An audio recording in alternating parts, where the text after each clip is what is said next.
Within a week, the fourth installment of Harry Potter, The Goblet of Fire, has sold over 5 million copies. When it made its debut last November, it grossed over $288 million domestically and $600 million overseas. This new phenomenon has taken over kids, teens, and adults alike. So what exactly is the big deal with Harry Potter? I don't know, I've always kind of liked fantasy books, which is really nerdy, like the Chronicles of Narnia and Lord of the Rings, and it just kind of puts you in a different I world. love the books because they are fascinating, and I love to read them because then I can discuss them with my kids. 4 different discs were released in North America on March 7th, the date that many had marked on their calendars since January. Single discs, 2-disc special editions, 4 discs gift packs, and rental copies range from $14.99 at Best Buy to a whopping $73.90 for the 4-disc set. The new movie sold its jaw-dropping 5 million copies, but it's not quite record-breaking. Pixar's Finding Nemo is the first-day DVD sales champion, holding a record of 8 million copies sold on its release date in November 2003. But needless to say, this new addition to the series is no disappointment. New director Mike Neill features a more grown-up story of the beloved Harry Potter, and many critics agree that it's the best Potter pick yet.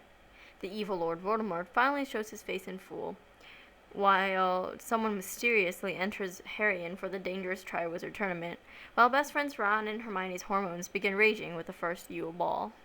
To some, however, the movie had already been overseen in theaters, so the brand new disc of special features was definitely the most awaited, although some found it quite not up to expectations. I think the movie was very quick, very fast, and it was really difficult to follow. If you don't remember what the book said, you easily just skipping the parts. And I think the kids are really growing up and they don't look like kids anymore. The movie kind of it ruined the book for me. Really? Why is the 4th one your favorite? I don't know, it's just all the other books are just focusing on one story, and the 4th one has a bunch of little stories, but they're not in the movie, so. Nevertheless, the fans will always stay fans. The books are among the most read in the world, as avid readers wait on the edge of their seats for the 7th and last book. Predicted to be released in the summer of 2007, fans have formulated numerous theories of how Harry's story will end. But one never knows. J.K. Rowling always keeps us on our toes with twisting, unpredictable plots that have us hooked. Well, I think Harry's gonna die. I do. I'm not gonna lie. I think Harry's gonna die. Or I think they might both die actually. But I think Ron is going to get somehow hurt by Voldemort. I agree. And then Harry's gonna go in and save him. Or Ron could die because he could sacrifice his life for Harry. Huh?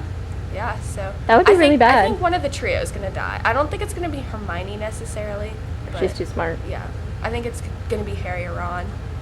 That's really depressing. But I don't think Voldemort can survive if Harry survives, which is in the prophecy. Yes. So I think they're both gonna have to die. So for the next year and a half, we still have the video games, computer games, action figures, DVDs, and of course, the first 6 books to tie us over. Unless, of course, you want to get together with some friends for a game of Quidditch on the weekends.